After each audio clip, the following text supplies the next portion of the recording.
नमस्कार प्यारे विद्यार्थियों। ज्योग्राफी हेल्प यूट्यूब चैनल पर आपका स्वागत है।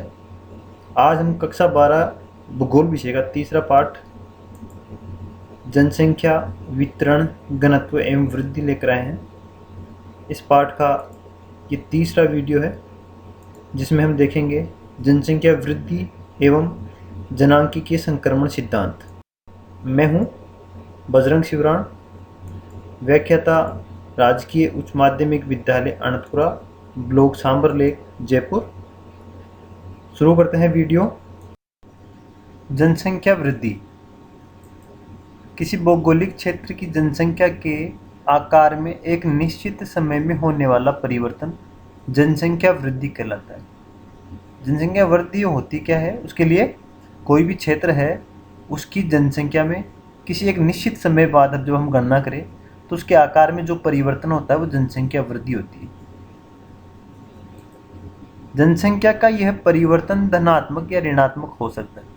अब आकार में हमने परिवर्तन देखा है तो यह हमेशा जरूरी नहीं है कि जनसंख्या वृद्धि में जनसंख्या ज़्यादा ही हो।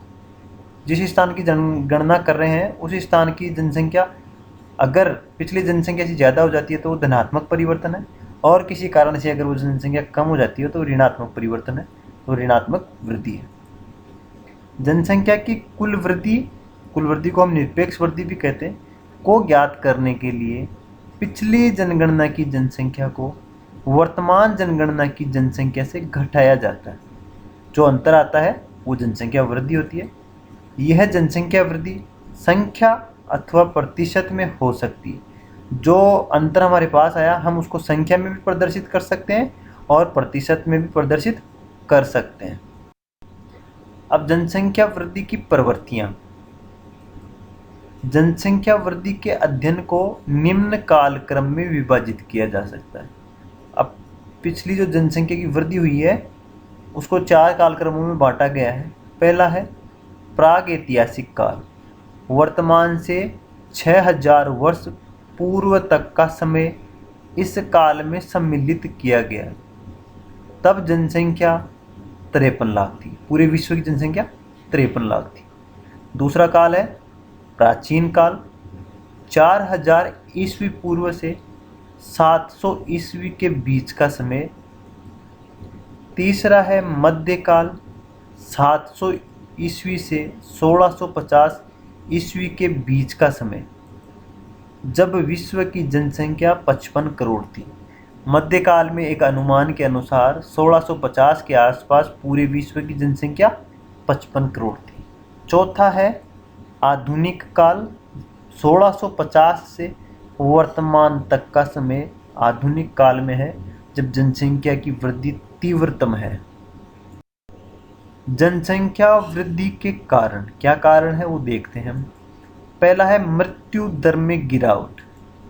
पिछले 50 वर्षों में वैज्ञानिक व चिकित्सा सुविधाओं के कारण महामारियों व संक्रामक रोगों से मरने वालों की संख्या में भारी कमी हुई है।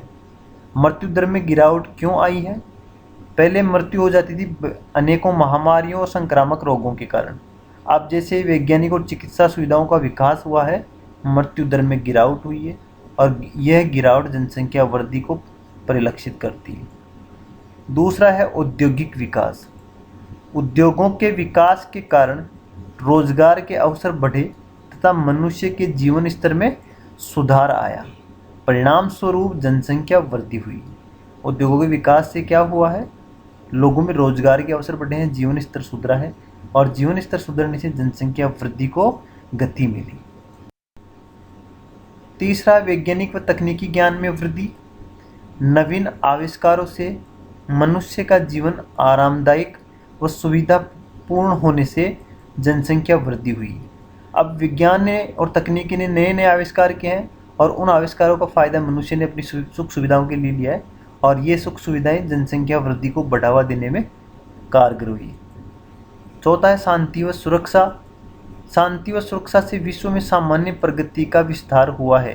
परिणाम स्वरूप जनसंख्या वृद्धि हुई। पहले युद्धों में, महामारियों में या अन्य अशांति कार्यों के कारण जनसंख्या में गिरावट रहती थी, लोग मर जाते थे। अब धीरे धीरे शांति व सुरक्षा के कारण वो सब चीज़ें घटना बंद हो गई है और जनसंख्या में वृद्धि उसका परिणाम है। पांचवा है प्रवास। अत्यधिक जनसंख्या वृद्धि के परिणाम स्वरूप लोग कम जनसंख्या वाले क्षेत्रों में आकर बसने से वहाँ जनसंख्या वृद्धि होती है। प्रवास को समझेंगे, जिस स्थान पर जहाँ ज़्यादा जनसंख्या हो गई वहाँ से लोग कम जनसंख्या वाले क्षेत्रों में जाके बस गए, तो जहाँ जाके वो बसे वहाँ की जनसंख्या में उन्होंने वृद्धि की है। जैसे यूरोप से लोगों का भारी मात्रा में उत्तरी अमेरिका, दक्षिणी अमेरिका व ऑस्ट्रेलिया महाद्वीप में प्रवास करना।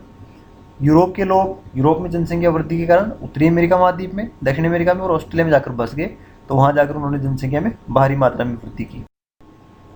जनसंख्या समस्या और समाधान।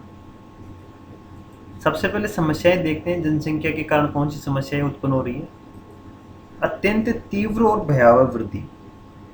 वर्तमान में संसार की जनसंख्या में अत्यंत तीव्र गति से वृद्धि हो रही है, जैसे पहले कभी नहीं हुई, और इसी गति से अगर जनसंख्या वृद्धि होती रही तो विश्व की जनसंख्या 2040 ईस्वी तक 1400 करोड़ हो जाएगी, जो एक भयावह स्थिति को प्रदर्शित करती है। दूसरी समस्या है सीमित संसाधन। जिन प्राकृतिक संसाधनों से मनुष्य का भरण पोषण प्राप्त होता है उनकी मात्रा निश्चित है। अगर जनसंख्या इसी दर से बढ़ती रही तो यह संसाधन कम पड़ जाएंगे। तीसरा है वितरण संकेंद्रित। इसको समझेंगे, पृथ्वी पर जनसंख्या का वितरण सर्वत्र एक समान नहीं है। केवल थोड़े से भूभाग ऐसे हैं जहां जनसंख्या संकेंद्रित है। जैसे पृथ्वी के 1/3 स्थलीय भाग में पूरी विश्व की 90% जनसंख्या निवास करती है। इसलिए जनसंख्या में वृद्धि होने से जनसंख्या का भार पृथ्वी पर अधिकाधिक बढ़ता चला जा रहा है।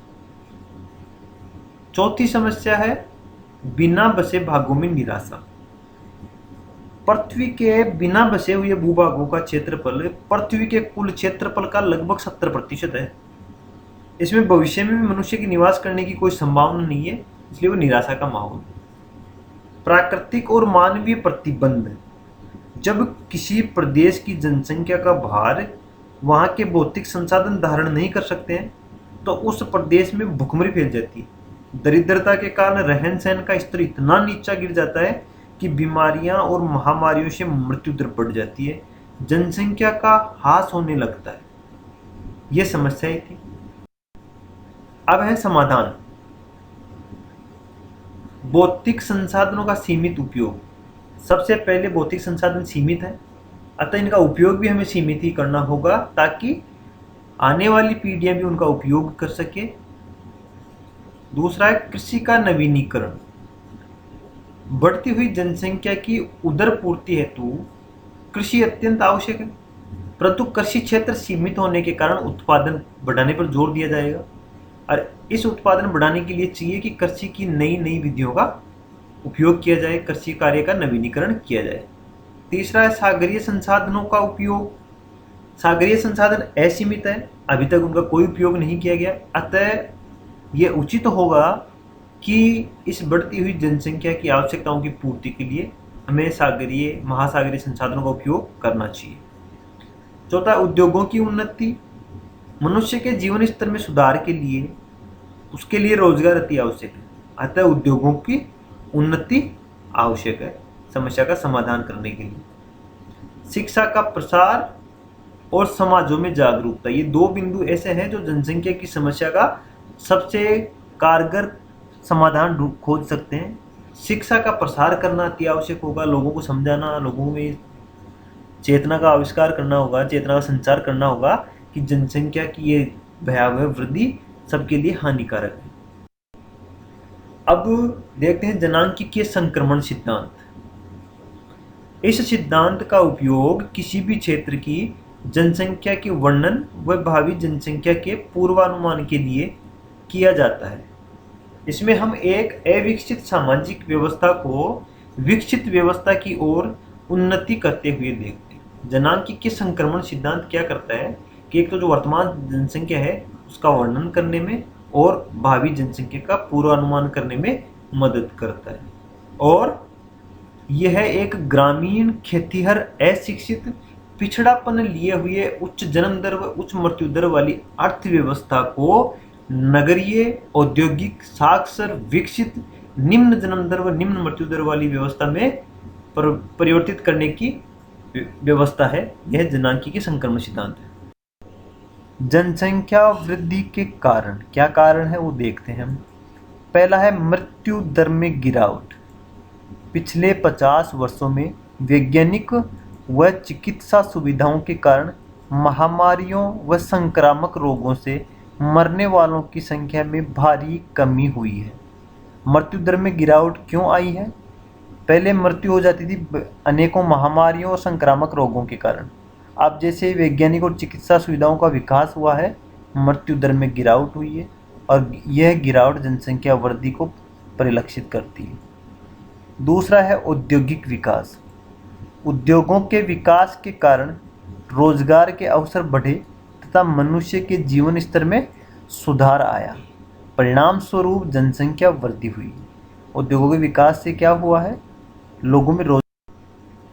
दूसरा है उच्च जन्म दर, मृत्यु दर उच्च परंतु गिरती हुई। इस अवस्था में जन्म दर व मृत्यु दर दोनों ही उच्च होती है, परंतु स्वास्थ्य सेवाओं के विकास के कारण मृत्यु दर गिरती हुई अवस्था में होती है।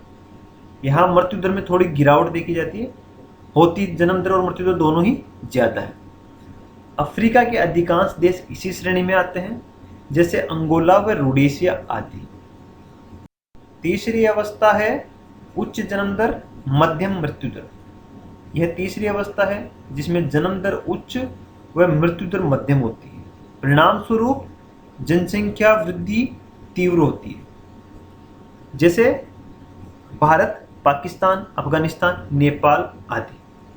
भारत जनांकीय संक्रमण की तीसरी अवस्था में, यह नोट करने की बात है, महत्वपूर्ण तथ्य है कि भारत जनांकीय संक्रमण सिद्धांत के अनुसार अभी कौन सी अवस्था में? तीसरी अवस्था में, जहां स्थितियां जन्म दर अभी उच्च है लेकिन मृत्यु दर मध्यम है। चौथा है मध्यम जन्म दर निम्न मृत्यु दर। इस अवस्था में जन्म दर मध्यम व मृत्यु दर निम्न पाई जाती है। अब विशेषता यह कि अब इतनी देर मृत्यु दर में ही गिरावट आ रही थी, अब चौथी अवस्था आते आते जन्म दर भी कम होना शुरू हो जाती है। जैसे New Zealand, Australia, Chile, USA, Malaysia आदि देश इस श्रेणी में आते हैं। पांचवी अवस्था है निम्न जन्म दर निम्न मृत्यु दर। जनांकीय संक्रमण सिद्धांत की यह पांचवी व अंतिम अवस्था है जिसमें जनसंख्या कम होने का खतरा रहता है। महत्वपूर्ण तथ्य है, इस अवस्था में जनसंख्या कम होने का खतरा रहता है। उच्च चिकित्सकीय व्यवस्थाओं व उच्च शिक्षा के स्तर के कारण जन्म दर व मृत्यु दर दोनों ही कम रहती है। यहाँ जन्म दर और मृत्यु दर दोनों कम रहने के दो कारण है। एक तो चिकित्सा सुविधाओं की उत्तम व्यवस्था, साथ ही शिक्षा का ऊंचा स्तर। ये दोनों चीजें जन्म दर को भी और मृत्यु दर को भी कम करने के लिए उत्तरदायी है। पश्चिमी यूरोप के सभी देश तथा जापान, एशिया का एकमात्र देश जापान इस अवस्था में है। ये ग्राफ दिया गया है जो जनांकीय संक्रमण सिद्धांत को प्रदर्शित करता है। शुरुआत में हम देखते हैं कि जन्म दर और मृत्यु दर दोनों एक ही समान चलते हैं, लेकिन दूसरी अवस्था में आते आते जन्म दर में कोई गिरावट नहीं, मृत्यु दर धीरे धीरे कम होती है। नीचे की रेखा मृत्यु दर को दिखा रही है, ऊपर की रेखा जन्म दर को दिखा रही है। और उत्तरोत्तर जैसे जैसे अवस्थाएं बढ़ती जाएगी, पांचवी अवस्था में आते आते जन्म दर और मृत्यु दर दोनों एक समान हो जाती है। यह सिद्धांत है जनांकीय संक्रमण सिद्धांत। यह था अपना जनसंख्या वृद्धि पर वीडियो। धन्यवाद।